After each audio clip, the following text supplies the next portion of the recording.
8. Semantia. I strode down the middle of the street in a simple robe meant to conceal my features. Western Rubel hadn't seen the likes of my people in ages, and the last thing I needed was to stand out. Then again, the giant striding next to me, casting his gaze back and forth to scan our surroundings, wasn't exactly the image of subtlety. I'd found my conversation with Seema enlightening, and Brug's unexpected arrival convinced me it was time for a change of plans. Sitting in that cell any longer wouldn't have served a purpose, especially if Seema planned to take me to the way portal so I could be returned home. But I would decide when I'd return. No one else. What's on your mind, Your Highness? Stop calling me that, you dolt.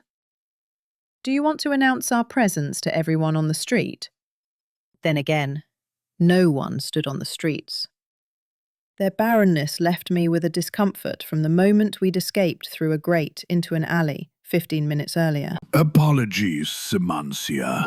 Let's make it Simmy for now, just in case. He nodded, still scanning. A breeze channeled by the single-story structures on either side funneled into our faces, and I tugged down the top of my hood.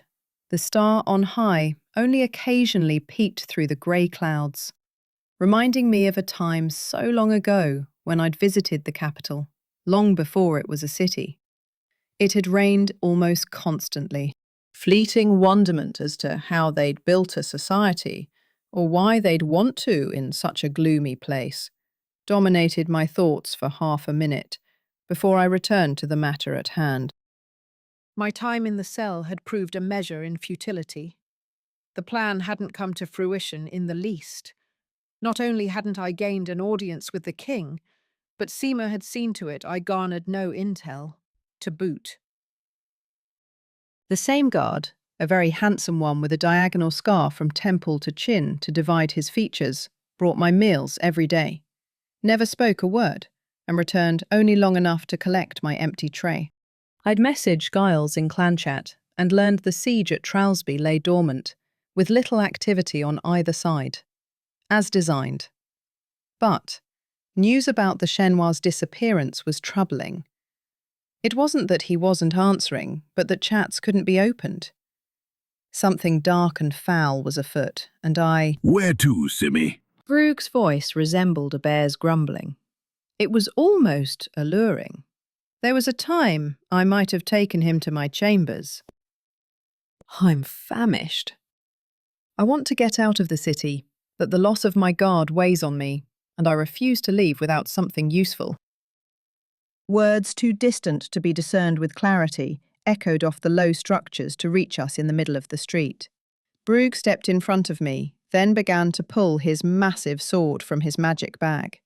I snatched his giant wrist, then twisted my head. Although he stayed his hand, he didn't appear pleased about it. But he trusted me, and that would have to do. Moments later, 2 boys appeared from around a curve in the thoroughfare. They sprinted past Brug and me as if they hadn't seen us. But one called out, The Dark One has sent his minions. Flee for your lives. This time, it was Brug who snatched my wrist. Off the road right fucking now. He pulled me into the shadows between 2 buildings, then shoved me down. His sword popped into his clutches, my feelings be damned, then he crouched. Less than a minute later, the star peeked out, as if to cast the long shadows preceding a group of robed figures moving up the street with purpose. The blonde locks of the one leading her mask-wearing comrades reminded me of Amelia Horn, and I squinted. Delphine, level 50 Black Mage. Delphine. Not Priya Sky, but Delphine. I let that flood the channels of my consciousness. If the appearance of the bitch and her procession weren't harbingers of fate, I didn't know what was. The very one who'd killed my protectors, then left the way portal as if it held no interest, was right here. Right in front of me. One of the robed figures left its feet to hover in the air, then zoom out of view. 2 more moved in on foot. Levitation was no low-level ability, But I was no slouch either. If the battles with the king's forces to liberate the way portals had taught me anything, it was that old practices died hard once I got my feet under me. After crouching for a few seconds, wondering if I could take on the whole crowd with Brugg, I snapped back to reality. The report sent by my people over clan chat had been clear. Though she was only level 50, Skye, now Delphine again, walked in the company of conspirators who'd annihilated her best-trained soldiers. I feel it coming off you. Brugg leaned in to ensure I was pinned closer to the wall. I seen what they did. We can't do this alone. My gaze jerked away from the target of my hatred to take in the warrior. Upon our reuniting after decades of Giles's time in Brumhill, Brugg's birthplace, my rogue son regaled me with endless tales about how the giant human often charged headfirst into battle. And the odds be damned. If he withheld his special brand of violence, I had to weigh his hesitance. But might he be holding back for Fowler's sake? For the Chenois' love of Priya Skye? With so many of my people murdered by this group, was that enough anymore? If Amelia's messages about the possibility of possession, what I'd once considered a joke in itself, held any truth, it would be contrary to anything I'd ever witnessed. But there was no denying the nameplate when I analysed the short half-elf. Had she gained so many levels in the last few days? Farmed some power before moving into the city? Either way, a force stronger than the two of us is at work, and it has designs on the throne. We will not defeat them on our own. I hadn't built a new city after the destruction of the old by being stupid or impatient. If Delphine wanted to fight this war, my own people might be spared. Let her do her business. Recompense would come later, I muttered low in Brugg's ear. Her atrocities will be paid for another time. For now, we have what we need. It's time to go home. In that case, He grinned wide, revealing huge yellowing teeth. I'm here to serve. His eyes flicked left and right. Then the giant nodded. This way. We circled down an alley, then strolled south along a narrower, less frequented road. After 45 minutes of silent, stealthy progress, I looked up. How is it you will serve? For a lady of 2,000 years, your patience leaves something to be desired, my queen. Simmy, if you please. Ain't no one to hear us, my lady. He thrust out a finger to point down the way. Except them. A tall figure in full plate with ears perched atop her head sprinted toward us with a robed woman in tow whose hair was cut into short little spikes. A rare, airy feeling filled my bosom. The Michonne threw her arms around me. I aired my laughter freely. Decini, my friend, how in the world did you come to be here? We've been tracking Priya. I forewent that discussion, knowing it would later cause conflict, choosing to enjoy the reunion. I see. Brugg gave Decini's shoulder a light punch, then turned his gaze on the Atre. Mind opening a portal for us? She raised one eyebrow. When I opened one in yonder inn just days ago, you chose not to use it. He swept a hand toward me. And now, you know why. I considered Decini for a long moment, reconsidering my thought of moments ago. Priya Skye had undergone a significant change, and it had cost me my personal guard. People to whom I was more than simply attached. They'd been my fiercest protectors, my family. While I didn't want to be at odds with proven allies like the Chenois and his people, a woman with that kind of power and determination, not to mention her shady history at Warrington University when she supported Kaim's nefarious plans for Rubel, couldn't be taken lightly. While the subject would be a difficult one to broach, I'd found a direct approach most often served. If your Foundation's master doesn't find a way to expel the demon from your friend, we might find ourselves in a difficult situation that requires my people to act. But the truth was, I didn't care what Gemini Fowler did. Priya, Delphine, or whatever demon possessed her would not outlive my wrath. 9. Desini. I'd barely stepped through the portal before the group of mission women surrounding the meeting table flooded over to crowd me. But my attention was leached by the immense changes to my surroundings. I'd forgotten about the upgrade from burrow to town the morning I'd stolen away before sunrise with Liatra. A ping of loss filled my heart at how Gemini might never fully trust me again, but I pushed it aside to appreciate the expansion.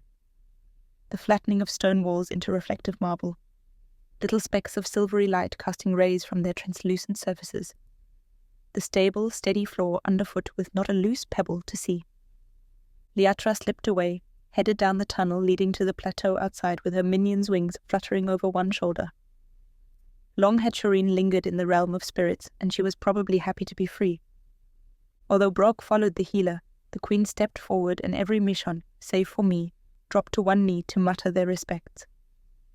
She gestured for them to rise, but remained silent. Questions flooded from Mission mouths until they became a garbled mess of words. Queries about Priya, tidings in the west, and had she heard about Bromhill? I waved them back. I must report my findings to Gemini. Where is he? Silence ensued, heads shook. An alchemist's assistant I knew as Mariotide pointed past her. I turned. A portal with hints of purple and blue shimmered in the far corner by the mine entrance. On the other side stood a terrace looking out onto a row of dilapidated shops. I squinted. Breeder's Arms. Is that Bromhill? I checked the Foundation interface and found I'd missed the announcement of the town's capture. I hadn't even known they could capture it. This was what I got for traipsing off to the other side of the continent. Warmth flooded my face. Gemini might never truly forgive my petulance. After my few seconds spent daydreaming about the implications, the dwarf foreman strolled into view. He raised one wide and heavy boot as if he'd stepped through, noticed me, then waved me toward him. Mistress Desini! Pulo threw an arm across his waist, then quarter-bowed. Welcome back, and not a moment too soon. In need of your assistance, I am. The new members of the Foundation returned from a jaunt with the Master into the Dark Wood, but Roshan, Amelia, Machini, Sumi and Gemini vanished. Can ya ken it? We can't even reach them over clan chat. So much to do, and I can't help but fear dark trouble is afoot. Simancia finally spoke in her low, buttery alto. It's like you snatched my thoughts from just a while ago and verbalized them, Foreman Pulo. I jerked, forgetting the Elven Queen had been behind me. But I nodded, forcing myself into administrative mode. It was an honor Gemini had bestowed on me with confidence, even when I doubted my own abilities. Once again, his intuitions had proven keen. After my failure, after deserting him just to learn Priya was, indeed, no longer Priya, I hoped I could win his confidence again. Where are these new members you mentioned? How did they come to be here? They battled Gemini and company to defend Bromhill from capture. I was baffled. And yet they breathe. Might they have been the reason for the disappearance? The tangled mesh of Pulo's beard rose in what I assumed was a smile. But they pledged their fealty to the Master. What would you have me do? You know how he ingratiates himself to... Relieved, I waved it away. I know too well. My next words were for the Queen. Would you join us? Simancia nodded. A few moments won't matter. Besides, I wouldn't miss seeing Brug's birthplace. I've never been that far south. They stepped through the portal, and I came out on a terrace across from the shop where Gemini first equipped me. A harsh breeze of chilly air threatened to freeze the sheen on my forehead that had formed during my moments in the warm, great room. Pulo led us through the door, down a set of stairs, then out onto the street. After turning right, we paced to the southern wall, but the foreman gestured to a familiar petty structure taking up the residence in the footprint at the end of town. A master's cabin? The dwarf stepped lively. Indeed. It reminds me of when we started together. Care to see it? Simancia shook her head. I'm going to mill about town now that Brugh is off my backside for a bit. We nodded without reservation. After all, the Queen would annihilate anyone who screwed with her, if it came to it. Do you have gear in your bag? I asked. Need a sword? I have mine. The bag is soul-bound, and they knew better than to try to take it from me. Simancia strode up the dirt road. I spied an elf in black leather standing near the gate, his gaze aimed at his queen. Maybe a little protection wouldn't hurt. I cocked my chin in the monarch's direction, and the elf shot off after her, despite keeping his distance as he followed. Pullo grunted his approval. Can never be too careful, especially with the master having disappeared. It's like you read my mind, Pullo.